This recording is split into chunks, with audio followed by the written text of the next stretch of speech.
everybody, and welcome to The Beats with Kelly Kennedy here on Not Meds, naturally oriented therapists, medically enlightened doctors and specialists, where from our heart to yours, we bring you the incredible minds, the best teachers and doctors and specialists that I have crossed this world to find, that I am blessed enough to call my friends and my colleagues. And this one today in particular is a very good friend and colleague.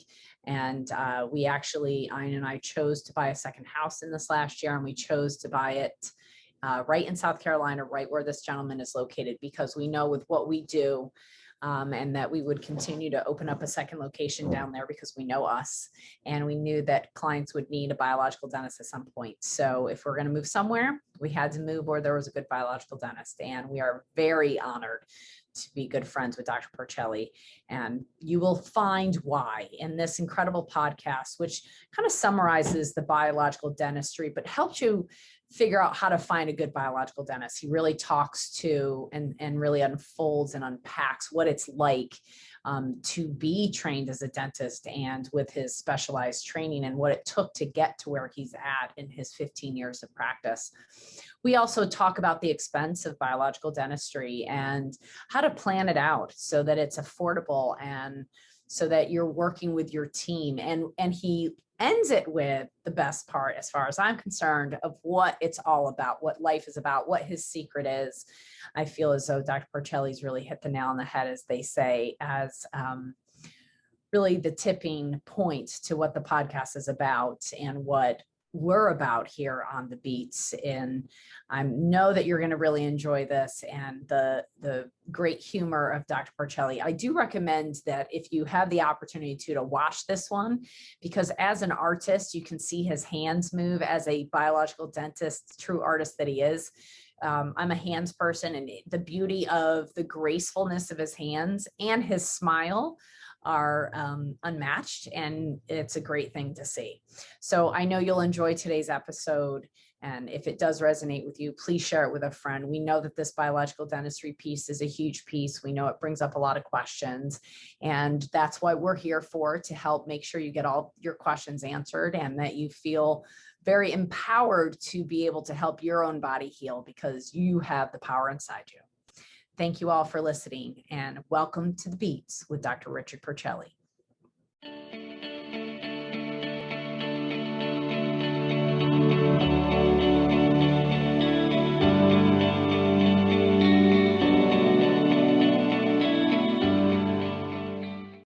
Welcome back to The Beats with Kelly Kennedy. And I have one of my very, very popular, obviously so popular, it's taken me over a year to get Dr. Porcelli on my podcast. He's one of my very good friends. He's a biological dentist. He is located in Bluffton, South Carolina.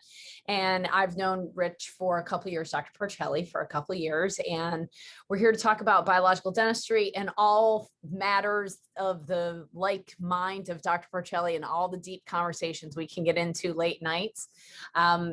And I do want to tell the story a little bit, but as you know, here on The Beats with Kelly Kennedy, we bring you the best minds, the best doctors and specialists in the industry. And Dr. Porcelli is one of those. We moved our second house to be next door to his, just to make sure that we'd have a good member of our team when anybody came in influence with us in our new second location of our house. So welcome, Dr. Porcelli. Thank you for joining us finally on The Beats. Thank you so much. I'm so excited to be here to speak with you. You know, I love you. I love Ian, family. It's such a blessing to have you now closer to me. Ever since we met in Germany and our whole journey together over the past number of years, it just keeps getting better and better. And I just see beautiful things happening in life right now. We've got so many things going on and lots to talk about, and I know you want to ask me questions and pick my brain about biological dentistry, so whatever I can do to help people understand the benefits and the truth of my field, I'd be more than happy to go ahead and share whatever I can to make that happen. So it just came to me as you were saying that one of the things that we both are adamant about is, you know, even though we say they're specialists in our industry, is not making biological medicine, biological dentistry a specialty, but more the foundation of how people are living. And I know we've had a lot of conversations about your long-term vision, which we don't necessarily need to get into here. but just what is your concept of what you do versus maybe what you got out of NYU when you went to school as a dentist graduating from New York University? Like, what's the difference then versus now? And how many years ago was that, Dr. Porcelli, for those that aren't listening, that those are just listening? So I graduated in 2007. Okay. So you've been a bioregulatory biological dentist for 15 years. And when you started off, you're more of a quote unquote standard dentist that was looking at the mouth just in a standard way. Is that true? Or had you already been exposed? Well, the training is pretty straightforward. I mean, it's very conventional. So you really, there's a big, what you have to understand, what patients should really understand about doctors and dentists is that we have a certain limited amount of training that is done during those critical years of school. And, fortunately, if you are, in your class and you're aware of where you want to go with your profession, like say you are interested in a specific specialty or a specific field, like in dentistry, like there's a cosmetic institute associated with NYU, then you put a little bit of extra time into those things, and maybe you can get a little bit of, maybe a little bit of advanced education during those certain years that you're in your clinical, during your clinical years of school. But truthfully, when you come out of school, you don't really have a lot of training. Like everybody thinks that there's a lot of training, and we see a certain amount of patients that, when you're really that green, you're not sitting there like really working on lots and lots of patients every single day, and you're turning it over and you're learning all of these big amounts of, from all that work. It's really a single patient for like many hours of the day. These patients come in because it's a dental school. They get things for less cost, and you're learning and you're training, and then you got people checking you off and looking that you did the first part of the filling right, and then you do the second part of the filling right. And these are long days spread out for a very short, limited patient experience for us to be working with. So when you really look at school and then where do you go after that, many people are going right into profession right afterwards and have minimal experience. And to me, that just didn't really set well with me as a practitioner that was in school. And I started to ask some of my mentors at school, which I was very fortunate. NYU, I had some really wonderful professors there and some great mentors. And a couple of them said to me, they said, well, what are you going to do when you're done with dental school? I said, well, I'm going to go out and start working. I got to start paying back all these crazy loans.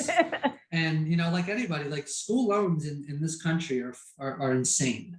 That's a whole nother topic we can get into, but people have been really put in bad situations from that. But when you're looking at where I was like, they're telling me, they're like, well, what are you going to do to be a good dentist? And I said, well, I guess I'm just going to have to start working on a lot of patients, and eventually you just get better and better. They said, no, you need to start going to academies.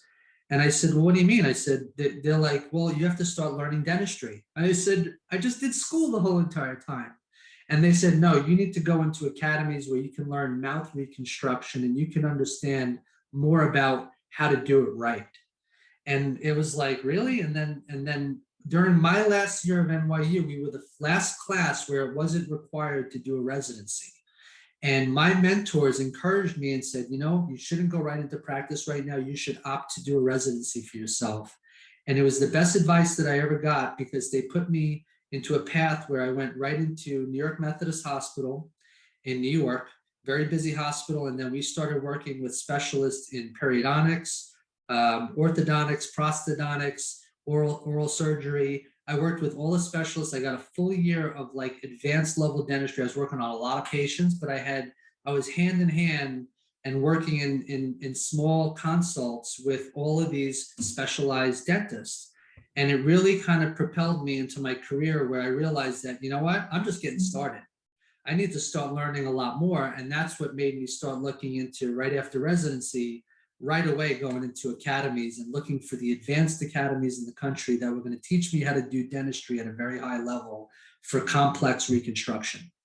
And that's where the path started for my conventional training that became more advanced conventional training. But then you start going years into that, and I start, collecting all of these great credentials and all of this knowledge, and it wasn't enough. it was really like I got to a level where dentistry became something, especially because I'm very artistic, that I was able to really come into myself with the field and the artistry of dentistry, which is such a big component to dentistry as a whole. When patients come to see me, I know the quality that's being dished out is that it's very good dentistry, because one, I love it.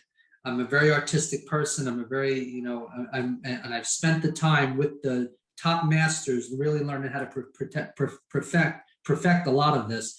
But about 7 years ago, I had a big epiphany and like an aha moment of like, just things weren't settling to me about medical histories of patients, because I started to put the other side of like being the doctor as a dentist and saying, well, I'm also a physician of the mouth.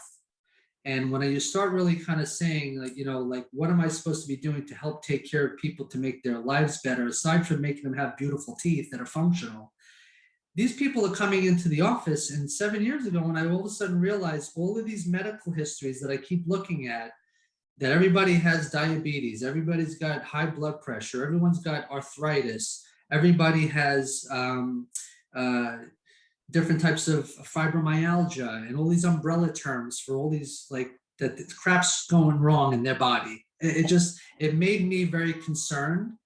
And I started to realize that I have to go deeper into my studies to understand, why are people so sick today, and what is going on here, and where could I play my role in trying to help people with this. And that's where the new journey became, let me start seeking out knowledge in things that made sense of, well, why do we get sick? And what I started to learn is nutrition is a huge part of it, because if you're not, you are what you eat. Food is medicine. You start learning about Hippocrates, and you're learning about all these wonderful people from past that had it all right, or Weston A. Price, and these phenomenal doctors that just had big visions, and they understood that this is all about the mind, body, and spirit, the full body. You can't separate one part from another. You can't separate the fields of specialty in medicine. Everybody needs to be kind of understanding full body, doesn't matter what area you decide to pick. And that's where things really opened up into the world of toxicity, and how what you put in your mouth is a bad thing if you don't know what it is, and if it's not organic, and what you're putting on your skin and what you're putting on your body for like deodorants and aluminum and all of these things that are just harsh chemicals. Then you get into emotional toxicity. So my practice, what I've done over the past 7 years, is that I've changed it into this really beautiful holistic practice where we look at the whole body. I look at patients, we have a serious conversation about their health, and we do a serious discussion about the history of where crap started getting bad. And then you start putting all of these pictures, these things together. It's like peeling back the layer of an onion of somebody's life, and you start looking at all these different areas. And I kind of like equate it kind of like to like a transistor radio. It's like there's different dials. There's like the whole physical part, and the mind part, and the spirit part. It's like all of these things make up who you are. And when you start looking at which of these dials seems to be off, that's the dial you start to focus on to see if you can start putting it back into frequency so that it's reading right and you can hear what's going on. So for my part on the dental, going back into the dentistry aspect, is that toxicity is the big problem. You look at all of these things that are going on, and I look at what I had been placing in people's mouths and how little knowledge I had about all of these materials that we learned about at school. And it's such a short little class, or maybe even less than a week, that you learn about some of these biomaterials, but they don't really go into the depths of it.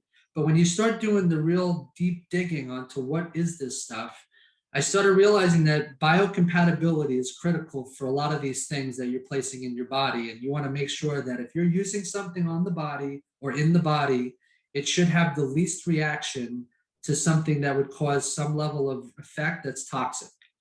And that's where it goes into the whole field of biological dentistry, that big, wider understanding, and realizing that some of these materials needed to change, and I needed to make a major shift to start getting people healthier by treating their mouth right, and then working with the right types of practitioners like yourself, who really sees the bigger picture that we need to love on people, and we need to treat them like our brothers and our sisters and our family.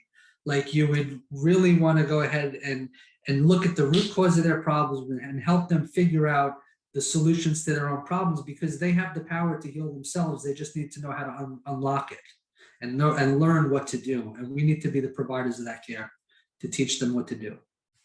And I would like to bring everybody's attention to this is Dr. Porcelli's first podcast ever. And you can see why I wanted him on the podcast, because that was probably one of the most long answers to one of the questions I've ever asked, but hardly anything that I wanted to interrupt, in all honesty, because you brought up so many valid points. Number one is, don't think just because somebody got out of medical school or dental school that they know what's going on. I thought that was a very valid point that you brought up, that it is about accelerating that base knowledge now and really working with other skilled practitioners that can give you those honed in skills, that repetition and volume and precision is what gets results, not just, I mean, I think back to how so when I was growing up and my father had a lot of medical issues, and one of the things that we lived in a very small town, 3,000 people at the time, maybe 10,000 people now. It's a very small town in Western New York, and he had Hodgkin's disease. And I remember him driving 2 hours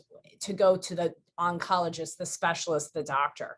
And people think that Ian and I are crazy driving 5 hours to go to a chiropractor in Boston and driving 10 hours to go see Dr. Porcelli for our kid, or New York to see Dr. Caratola for one of our patients. Like and for me, it's like, and this is not a joke. I knew Dr. Porcelli through Dr. Caratola. He was going to Germany at a week-long seminar that we were all at. My friends had just moved to Hilton Head. What they had said was inside Hilton Head Island, Bluffton, South Carolina. I was like, never heard of it. Friends of 25 years. This is how God works. 3 weeks later, I'm in Germany waiting for this dinner for Dr. Caratola to show up with these other 2 guests that he brought. Of course, Dr. Caratola and his group was late because they had a train problem. We'll just leave it at that. And then they show up. Alina, his beautiful wife, sits down next to me, and Rich sits on the other side of her. And I said, "Oh, where are you from?" And she goes, "Oh, we're from Hilton Head." And she's Romanian and gorgeous. And I was like, "Hilton Head, really?" With that Romanian accent. Okay. And she's like, "Well, I'm here with my husband, who's a biological dentist." And I was like, "Oh, where in Hilton Head? My friends just moved there." And she said, "Oh, Bluffton." I go, "Really? That's where my friends just moved." And their house and their office is 7 minutes apart from each other. And I knew that that was a sign that I've been saying to Ian for years. We need to have a second home below the Mason-Dixon. It's too cold in Pennsylvania. I need to have somewhere where I can get to the beach and to the ocean really fast. And so I said to him, "Ian, we have a real problem, because I won't go anywhere where there's not a good biological dentist. And I don't want to move to Texas, and I don't want to move to New York. So I don't know where we're moving." And then I met Dr. Porcelli, and I was like, "Oh, I know where we're moving. We can have a second house in South Carolina." And for the last year, we've actually shared a wall. Our little suite was literally in the wall next door. Now I'm actually all the way across the parking lot. We are in rooted living with a chiropractor that Dr. Porcelli introduced us to. But the point is that we couldn't decide, and we have great teeth. Oh, by the way, Silas has 1 cavity first time in his life. I've had 1 cavity 1 time in my life. Ian's never had a cavity. Ian has missing 1 tooth from falling and breaking a tooth. The only teeth I'm missing are my wisdom teeth. And everybody looks at my mouth and is like, "Oh my God, it's perfect." But still, I want to make sure that the person that can affect my health the most is a biological dentist.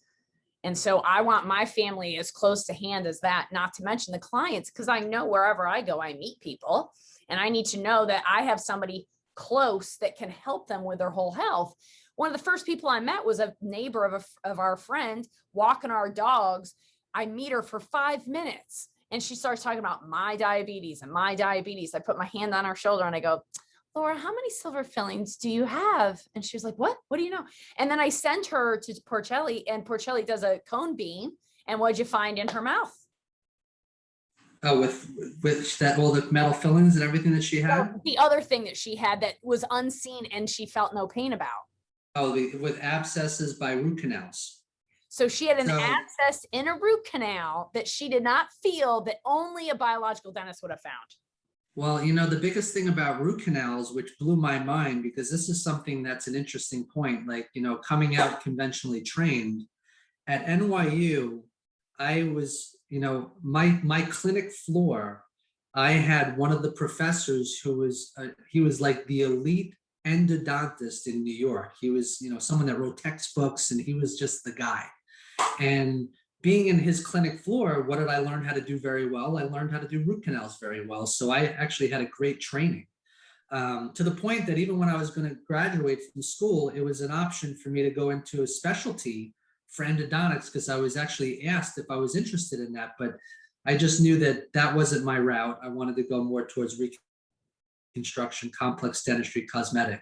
And I look back at now, because I came out of school, and what did I do a lot of when I came out of school, and I'm very guilty of it, is that I did a lot of root canals.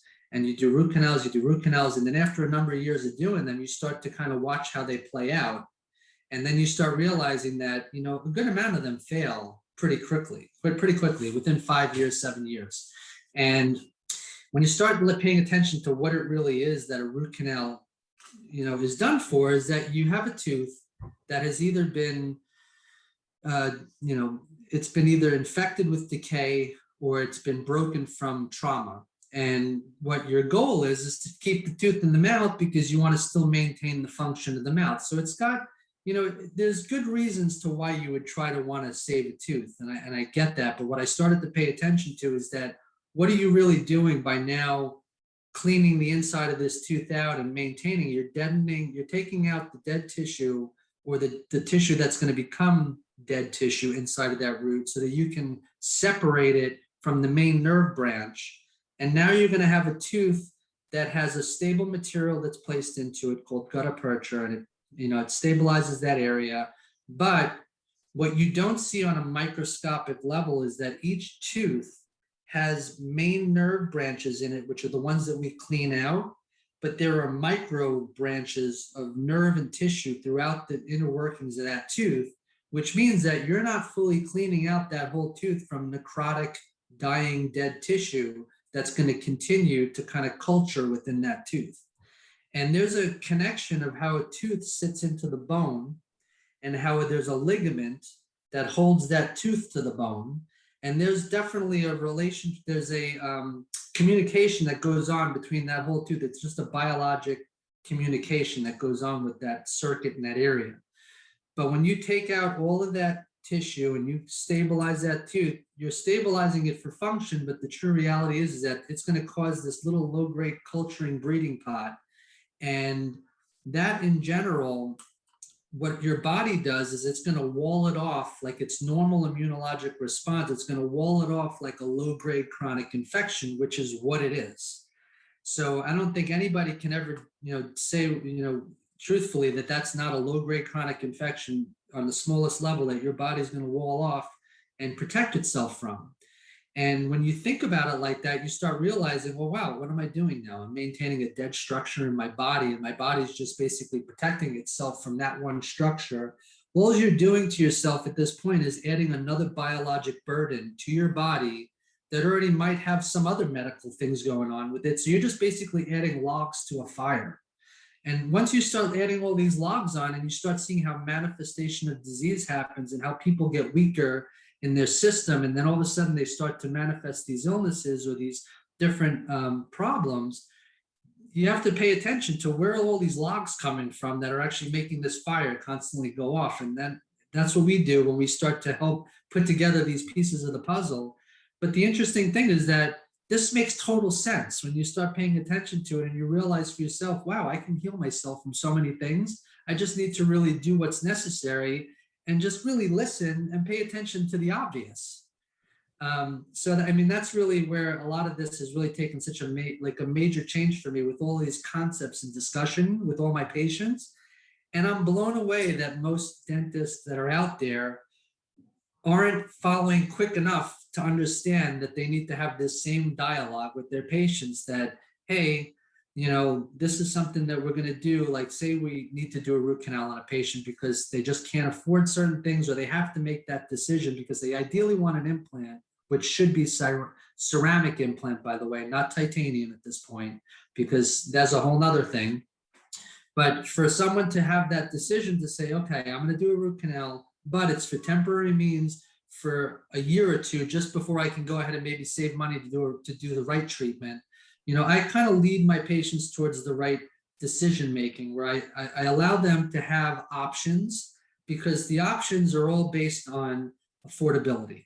Unfortunately, dentistry is not, it's not cheap. It's fairly expensive any way you look at it. So we have to be very strategic with how we work with a lot of these complex cases, especially with our biologically minded patients, because when they start becoming aware of a lot of things that are in their mouth, many people for many years of their life have accumulated so much of this stuff in their mouth. And now all of a sudden, when they come to a biologic practice and we're like, you need 18 teeth done, or like 10 teeth or 5, it doesn't matter if it's 2 teeth or if it's 12, it's a lot.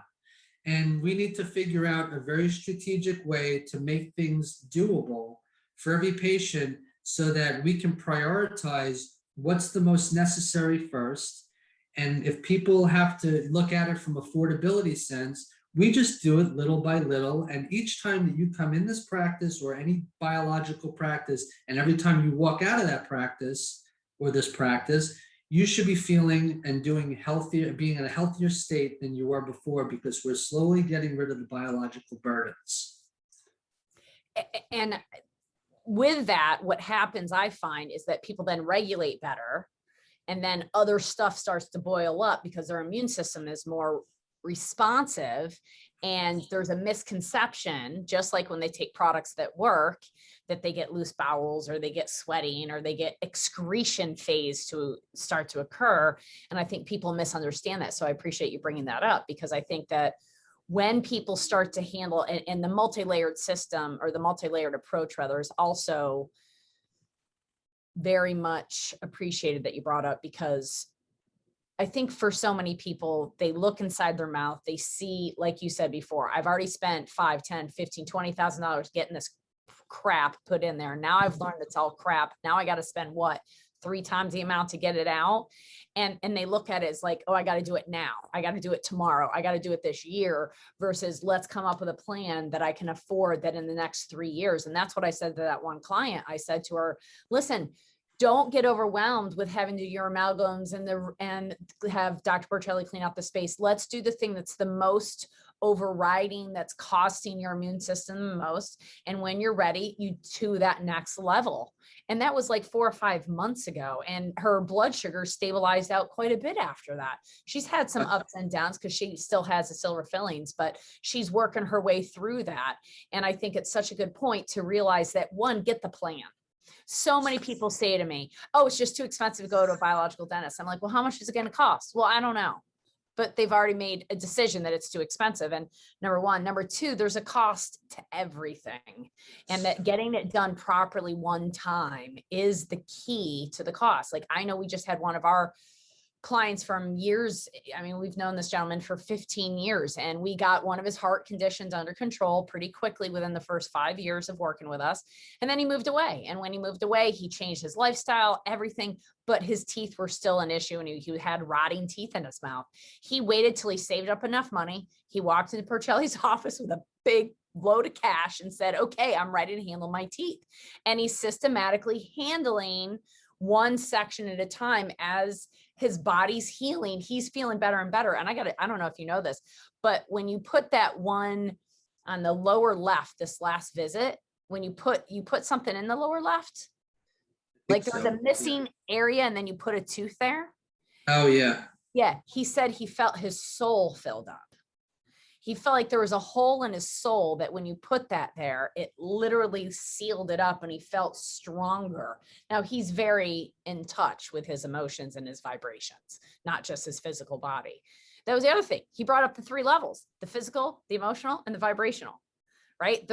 You can be sick on all 3 levels. You can handle all 3 levels at the same time, or you can handle one layer at a time. And why we work so well with biological dentists is because they've got to handle all the blockades to healing that might be in the mouth. And like Dr. Porcelli said, all the toxins that are just in materials, let alone in their lifestyle. And then we clean, and then we work together to listen to the client to find out what else they might need. I cannot tell you the amount of times that Dr. Porcelli has walked away from his office to walk next door to my office, to knock on my door in the middle of my therapy session and whatever work I'm doing with somebody and going, I know you're in the middle of that, but come here, you got to go meet this person. We were just talking about this one thing, and then you need to meet them so that they come and start working with you. Like, he sees the picture wholeheartedly, as well as the chiropractor. I want to say something to the people that are out there. Everyone's got a lot of crap going on. Yeah. Everyone. Like, sometimes I just want people to understand, like, they're not alone, because we were all in this together and we're all a collective of the same thing. It's just that we're all dealing with a lot of these baggages that are physical, emotional, environmental, like whatever we experienced in our life. And we just have to learn how to go ahead and start emptying the bags as we start moving forward. And everyone has the ability to do that. And, just like Kelly was saying, like, we are working, when you get the right people that are doing things that are true empaths, people that love, people that really have, that have the skill level, that have the training, that are dedicated to the profession, we go back and forth with how do we start, and it's customized to each patient differently. Like, we talk about what kind of protocol for detoxing or the lymphatic work that Kelly's doing. It's like everybody has a specific type of, way. So you do have to kind of follow and start believing in the things that you're going through as well, because part of it is also that it's basically a chemistry that goes on in your body that you use from your brain and your own heart to accept things and to go ahead and jump into the water. Because some people that are very resistant and very hesitant, and they're not letting things happen the way that they're supposed to biologically happen, they're actually holding themselves back from major levels of healing quicker. And to that point, it's not, if you don't believe it, it's still going to work. Yep. It just, if you believe it, it happens faster, because it aligns the frequencies, which creates a different chemistry in the body. Because with every thought, with every perception, and therefore a thought, there is a down the road with a thought, there's a molecule which creates matter. Did you enjoy your quantum physics class, everybody? That was quantum physics 101 in 4 seconds. And I'll add one part of that, which plays into that, is that the most important thing that I tell a lot of my patients, because we have some serious conversations about their overall health, I tell every person, and I say, listen, you have to bring love into your heart, because it's the most important thing that we all have. And if you're not paying attention to that, you're selling yourself short way too much. And it's the most important thing that I think is something in your day, on your daily life, because it will help every aspect of every healing or health, or the health that you're desiring to have, is to put some positive love energy into your heart by reading something that's powerful and uplifting, because it affects your chemistries.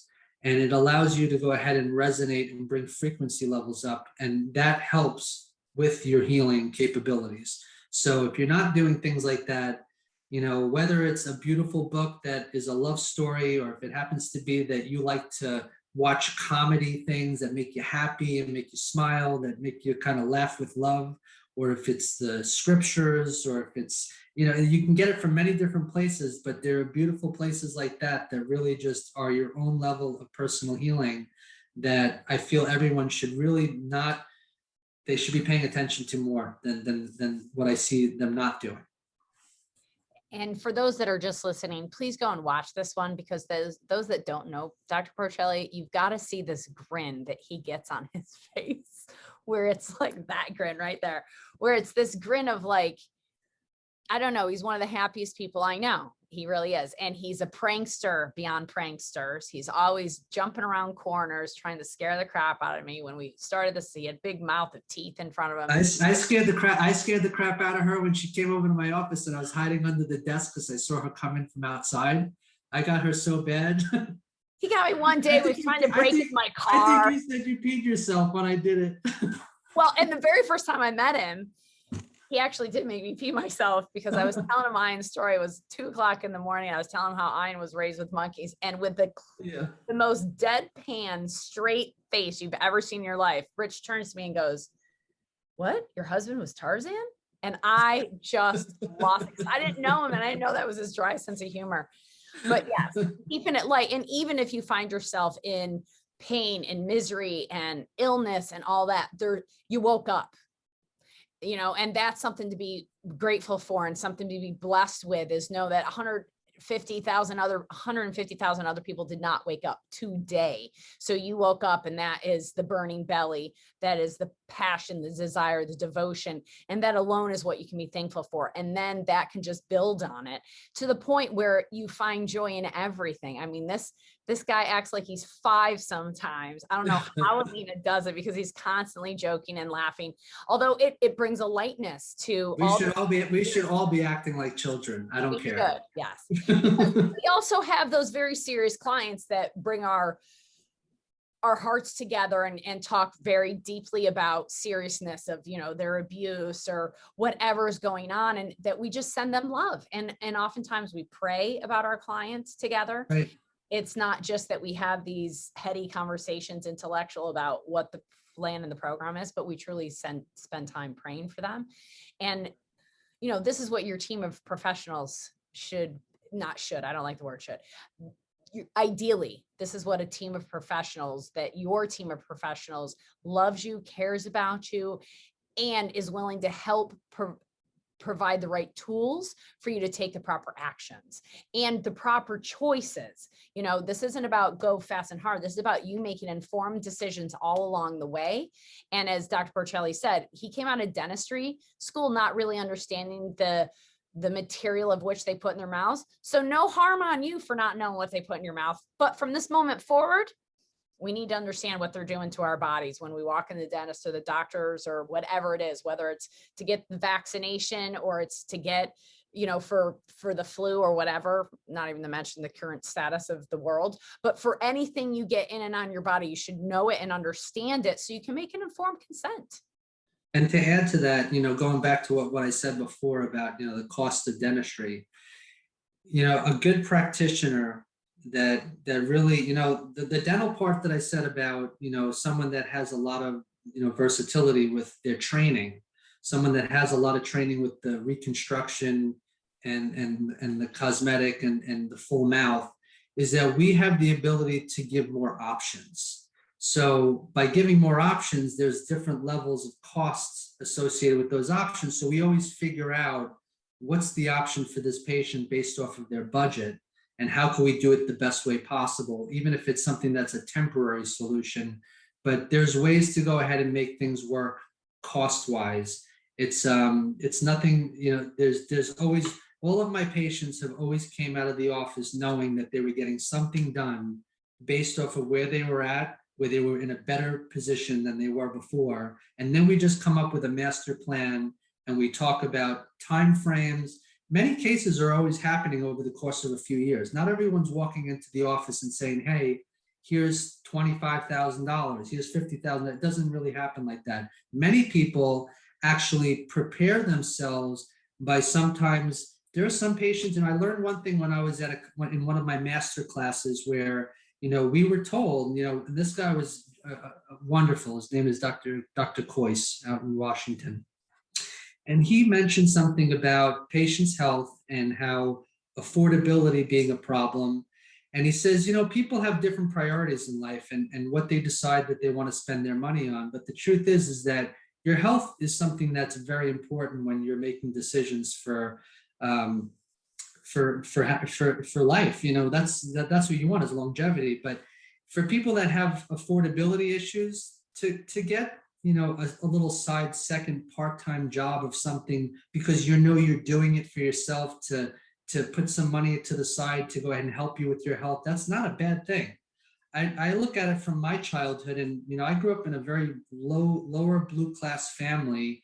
That my father was a fireman, my mom a stay-at-home mom. We didn't really have much, but we had enough. And I learned to work very hard since I was very young. So I always had multiple jobs. And I just looked at it that when I wanted something, I just went ahead and looked at how can I get a couple more hours here, or how could I go ahead and maybe get another little side job. I don't think that changes for any age that you're at. I just think that it becomes a priority that you want something, you just gotta have to make a plan to do that, and don't look at it in a negative way. Look at it in as a way that you're gonna learn something else or work in a different place that helps you be around people and community, and you're doing something that you can save some money to help yourself, and it's all going towards you anyway. So that's just, it's just a little side note. I kind of always talk about that with patients sometimes. I think it's a good point. My younger cousin, who when she was like 30, 32, something like that at the time, this was a good 8 to 10 years ago, she was doing something stupid human trick, drinking late at night with her friends on a bicycle, and went over the handlebars and broke this front tooth and this one, not completely, but broke, like chipped them. And she was on Medicare or Medicaid, the one for people that are poor. I honestly don't remember which one's for old and which one's socioeconomically less. I think it's Medicaid, but regardless, she was on that. And she called me and I said, please drive to Philadelphia and go to my biological dentist, because I know exactly what they're going to do. If you walk into a standard dentist that takes that kind of insurance, they're going to pull these teeth, give you pull root canals, and you're going to have 2 root canals in your front teeth. And this young woman at 30 had already had like 4 surgeries, ear surgeries, plantar fasciitis surgery. She had scars, she had seizures, and all sorts of health stuff.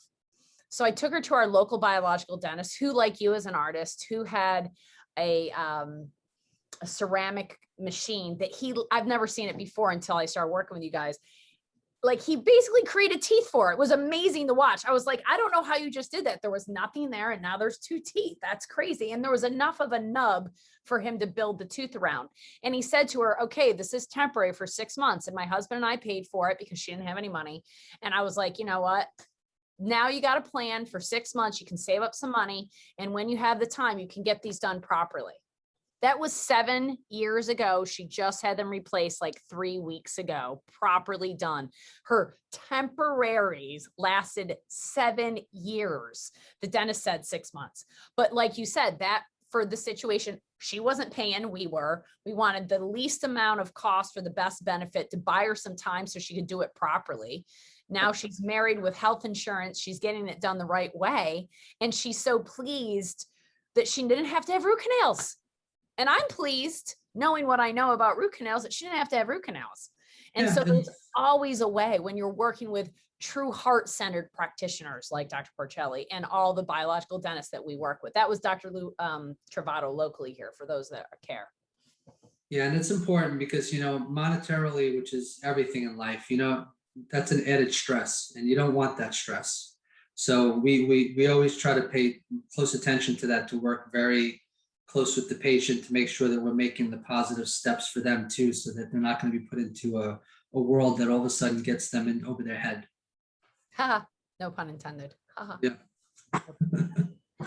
So, wow, this was such a great wealth of information for people. I know they're going to want to try to find you. So let's tell them the website. So it's biologicalcenterfordentistry.com. It's the Biological Center for Dentistry of Bluffton, South Carolina. Dr. Porcelli, should we tell them about the thing that you're writing that might be coming out soon? My book? Yes. Can we talk about your book? Well, it's not out soon. We're editing, and we're going through like multiple edits right now. So my goal would be to have it out sometime in the early fall, but it is a book about empowerment for self-healing. And I can't give the title yet because it's still kind of it's not signed through yet, but it's a really amazing book that was put together with myself and another colleague, and we really put a lot of time and effort into the research and looking at all the different facets of health, and the history of medicine and how it's changed, and how we're going to go shift it back towards how it needs to go back into the natural and the holistic. And it's got some good stories in it. It's going to be great. When it's out, I'll definitely keep Kelly up to date with it so we can let you know when it's going to be released. But I think it'll be a very powerful book for a lot of people to read, and it'll be just one of those books that they'll probably keep very close to them. And you're also going to be part of the dental summit that Siobhan Sarna is doing in the fall Yes. as well. So you can look for Dr. Porcelli on that.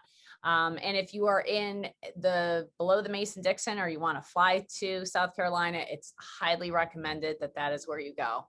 I don't care if anybody comes to see me or not. You have to come to Hilton Head Island in Savannah, Georgia, just because of the fact that it's a beautiful part of the country. A lot of the films in the South are always related to this area, which is the beautiful, oak trees with the Spanish moss. It's absolutely stunningly gorgeous. The night sky when the sun goes down is pink and beautiful, and it looks picturesque right out of the movie The Notebook. So it's really beautiful. I really feel like I'm in a fantasy land when I Yeah. go there. I really do. It does Yep. feel like a storybook with all the Spanish moss and the orange. And long bike rides on the beach, on hard packed beach rides. It's like you can't get better than this. It's grounding on a whole nother level. It is. And it's really interesting because there's marshes or estuaries there, because it's called low country because it's really at sea level. Like people say, oh, you're at sea level. Oh, no. Hilton Head is at sea level. I mean, when you walk out into the ocean, you're walking for quite a ways. And I have to show you something also. This happened actually yesterday on my property. I have a little farm property, and we had a little baby fawn that was born on the property, and the mother, the baby kept crying and crying for hours, and the mother never came back. So we basically adopted a new baby fawn. Oh my God, that's their daughter. With my daughter. So we now have an addition. We have a new addition to the family. We have a little baby fawn. So cool. And her name, you know what her name is? My daughter named her L, just L, and it stands for love. Well, that would be appropriate for me. So baby L, that's what we call her. Oh, I can't wait to go meet baby L. I'll send Silas over. He's down there now. He'll go visit baby L. Yep. No, it's really what I was going to say is, and where Dr. Porcelli lives, he's in one of these estuaries, and it's really amazing because the water, there's 9 to 10 feet of water in the estuaries that exchanges its complete water with the ocean twice a day. And you cannot deny that everything changes all the time when you're in Bluffton, South Carolina. And I feel like, honest to God, that's one of the reasons I love it so much, because there's such amazing wildlife, such amazing attention to the fact that everything is changing all the time and that we're affected by those changes. It's evident in everything you do down there. And it's such a microcosm of the environment we live in that it matters, the environment that we live in. And we got to start to pay attention to that, as Dr. Porcelli's brought us so keenly aware to today. So yes, it's beautiful. It's definitely worth the trip. It's definitely the vacation spot to bring your family and to really enjoy and see the beauty of it. And we'll just give him a little glimpse. One of his greatest visions is taking this 23-acre farm of his and making it a comprehensive approach to wellness, where people come and stay and work and learn and get educated and get to play music and have a community of like-minded individuals that are here working collaboratively together to help educate and change lifestyles, so that this is the new dawn of the age of Aquarian, essentially, in the age of Atlantis, to bring Atlantis back into, and I'm putting those words in his mouth right now, so correct me where I'm wrong, but bring back the ideal world that we can all live in, just love and healing and beauty. The love of community and family, everything that's the foundations at the core. Yeah. So we've taken enough of your time, but I do have one more question for you before you skedaddle. Yes. So one of the points, and you were there for Sound the Soul, you've had us on the Soul, you know that that's the point of my podcast, is to get people to understand the Sound the Soul. And, I love lymph and I love Flow Prezzo, and I'm very in love with all that I do. And yet when we were introduced to Rasmus, we were together on that trip, and I got to experience Sound the Soul. I viscerally felt in my heart that I wanted to bring this out to the world. And so my message to the world is that, the healing's inside. You have a microphone today. You get to speak to the world, because all of a sudden I have 3.2 billion people that are listening to you as of right now. Yes. So the whole billion, 7 billion people are get to listen to you today. And if you could tell them what the secret is, it might not be for healthcare, it might be for your life, but in general, what is the secret that you've learned, Dr. Porcelli, that you want the rest of the world to really know? Secret in general? Yeah, the secret that you figured out, the secret in life. Listen, the people that I interview are happy. Okay. Healthy, Well, I think everybody looks at them and goes, I want their secret. What is their freaking secret? So I want to know what's your secret. I think I've already kind of said it. So I think you're going to just hear it me for the third time to say it, because I'm going to really stamp it in. You need to love yourself, and you need to love everyone else. It kind of makes you, it chokes you up when you really know that that's the answer. The answer is love. And everyone needs to do it, because you know what, when you look at the hard year that we've all had the past year and a half, and you look at where people are with fear, you need more love. If you have love, you don't have fear. So you just got to be strong, and you have to go ahead and let that beacon that you become with the light and with the love, to share that with other people, so that people can be awakened to it, because they need to be resonating in that level too, so that we can share it across the globe. And that's unconditional love. Yeah. That's unconditional love. And, you know, one of the first things that Dr. Porcelli and I probably ever said to each other was, I love you. I love you too. Like literally within the first hour of meeting each other, and same with Alina, his wife. I've met a lot of women in my life. I've never met anybody like Alina, as a female, as a beauty, as a force to reckon with that she is, and felt so much love to another female so quickly as I did with Alina. I think that a lot of people sometimes don't feel that they're worthy. And I think that unfortunately the things that have happened to many of us in our lives sometimes have put us into this little corner, and you're afraid to kind of come, you're afraid to fix those things, but you actually have to go deep within yourself to learn how to forgive yourself, or to forgive others, because of the hurt that sometimes you have that has broken your heart. When you live life with a broken heart, it's one of the biggest things that I think prevents you from your ability to thrive and your true health.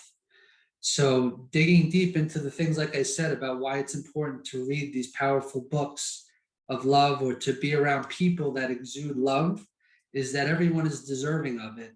And it takes practice, and then it becomes something that after you practice enough, it becomes something that you just are.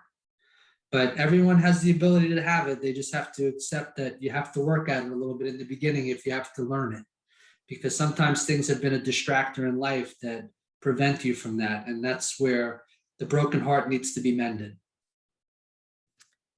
Never better said. From our heart to yours. Learn to love yourself, and love others as you love yourself. And it'll all be better, because that's the way it works. So thank you so much for your time, your energy, your expertise, for all that you do. I know that you are not out there selling a bag of goods or a product or anything. You're truly here to educate people. If they have questions, we do recommend you keep them poignant in your emails to Dr. Porcelli and his staff in his office. They're an amazing staff, but they're extremely busy. They just love it when I just pop in and walk in. They don't like it at all. They hate when I do that, because it throws them off their schedule, and they're very schedule oriented. So please keep your emails very poignant if you have questions, but their staff is there to help you in any way that they can. And truly, from our heart to all of yours, love yourself, love your neighbor, love you all. Yep. And you know what, Kelly, I love you. I love all of you out there. And if you're ever in my presence and you get to meet me in person, you will be loved. Nothing left to be said. Have a great day, everybody.